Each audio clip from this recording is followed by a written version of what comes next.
High everyone, हजुरहरू सन्चै हुनुहुन्छ होला। म सन्चै छु। म चाहिँ धनियाँ बारीमा आएको छु। हजुरहरूलाई धनियाँ देखाउँछु भनेर। यो फुलिरहेको चाहिँ धनियाँ हो।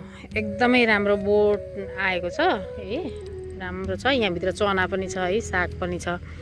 अनि हजुरहरूलाई एउटा कुरा भन्न मन लाग्यो कि हामी चाहिँ प्राय अर्ग्यानिक बनाएर खान्छौँ नि त होइन। खेतीपाती एकदमै धेरै चाहिँ अनि गाउँघरमा बसेपछि आफ्नो व्यवसाय त छँदैछ, साथै यो बारीहरू 1 घन्टा 2 घन्टा काम गर्दाखेरि त धेरै गरिन्छ नि त होइन। शीतलमा यसो बसेको बेला रोपिदियो, मल लगाइदियो, पानी लगाइदियो भने त फलि नै हाल्छ नि होइन। किनेर खानुभन्दा त अर्ग्यानिक दुईवटा भए पनि फल्यो भने खान पाइन्छ नि त। अनि म चाहिँ किन आएको छु भन्दाखेरि यो धनियाँको पात टिप्न आएको क्या म चाहिँ। हजुरहरूले कतिजनालाई थाहा छ है धनियाँको बारेमा, गाउँघरमा बस्नेलाई। अनि तर उपयोगको बारेमा चाहिँ हजुरहरूलाई थाहा छैन होला के।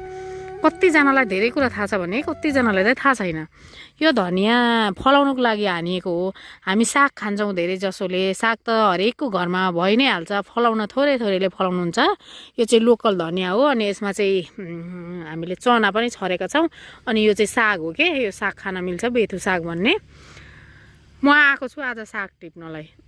यो साग चाहिँ हजुरलाई यो बाक्लो भएको ठाउँको बिचबिचको निकालेर कटिङ गरेर धुई पखाली गरेर सुकाउँदा अनि राम्रोसँग बट्टामा बन्द गरेर राख्दा पछिला हुन्छ। यो जबसम्म हरियो हुन्छ तबसम्म हामी खान सक्छौँ। त्यसपछि त हामीसँग हुँदैन नि त होइन। अनि त्यो नभएको बेलामा चाहिँ यो कटिङ गरेर राखेको धनियाँलाई अचार सब्जीमा प्रयोग गरेर खान सक्छौँ।